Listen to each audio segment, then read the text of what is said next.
High, আজকে প্রথম আমি একটা ভিডিও বানাচ্ছি, কিন্তু ভিডিওটা আমার জন্য না, তার জন্য।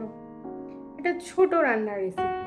সে আজকে আমার হাতে একটা চিকেনের আইটেম খেতে চেয়েছে, মহারানি চিকেন। চলো সেটাই আজকে বানাবো, সেটাই তোমাদের সাথে শেয়ার করি। কেমন লাগলো বলো।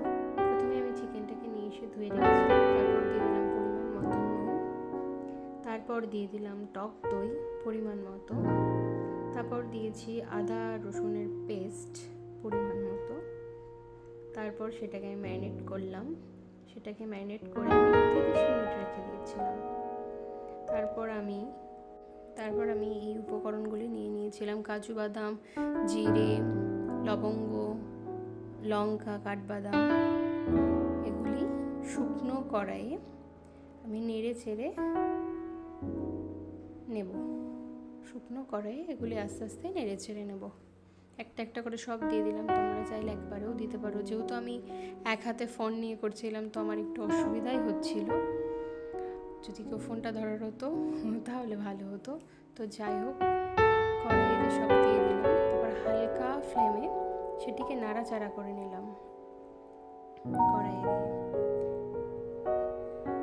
ফার্স্ট টাইম আমি ভিডিও করছি, ভুল হলে ক্ষমা করে দিও। তো আমি কড়াইয়ে সেটি নেড়ে নিলাম হালকা আঁচে দিয়ে। তারপর নাড়া হয়ে গেল। আমি কড়াইয়ে তেল আর একটু ঘি দিয়েছিলাম। দেওয়ার পর কেটে রাখা পেঁয়াজগুলিকে দিয়ে দিলাম একে একে। পেঁয়াজগুলিকেও ভেজে নেব একটু লাল লাল করে। পেঁয়াজগুলিকে এবার ভাজা হয়ে গেলে তারপর সেটিকে আমি আবার মিক্সিতে দিয়ে পেস্ট করে নেব। এই যে পেঁয়াজগুলি ভাজা হচ্ছে, তারপর আগে আমি ওই ভেজে রাখা মশলাগুলো গুঁড়ো করে নিলাম। গুঁড়ো হয়ে যাওয়ার পর তারপর পেঁয়াজটা ঠান্ডা করে সেটাও পেস্ট করে নিলাম। তারপর কড়াইয়ে একটু ঘি, একটু তেল দিলাম। তারপর ওই পেঁয়াজের পেস্টটা দিয়ে দিলাম। একটু ভালো করে নাড়াচাড়া করানো হয়ে গেল। তারপর দিয়ে দিলাম ওই ম্যারিনেট করা চিকেনগুলো দিয়ে ভালো করে ম্যারিনেট করলাম।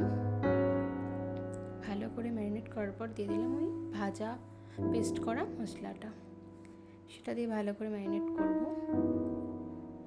একটু করা হয়ে গেলে তারপর আমি হালকা একটু জল দেব। গরম জলও দিতে পারো, চাইলে ঠান্ডা জল দিতে পারো। তো তারপর দিয়ে দিলাম এটা 20-25 মিনিট রাখার পর, সিদ্ধ হওয়ার পর, তারপর লঙ্কা আর বাটার, একটু ঘি দিয়েছিলাম অল্প। সেটা হতে হতেই চলে এলো টেস্ট। দারুণ হয়েছে ভাবি, দারুণ ভাই, সেরা। Restaurant fail. হেভি হয়েছে, সিরিয়াস, হেভি সুন্দর।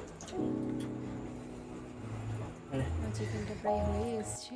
আমি জল দিয়ে প্রায় 20-25 মিনিট রাখার পর বাটার এটা দিয়ে নামিয়ে নিয়েছিলাম। তো আজ এই অবধি। আর রান্নার পর আমার এই অবস্থা হয়েছিল, ঘেমে স্নান। টাটা সবাইকে।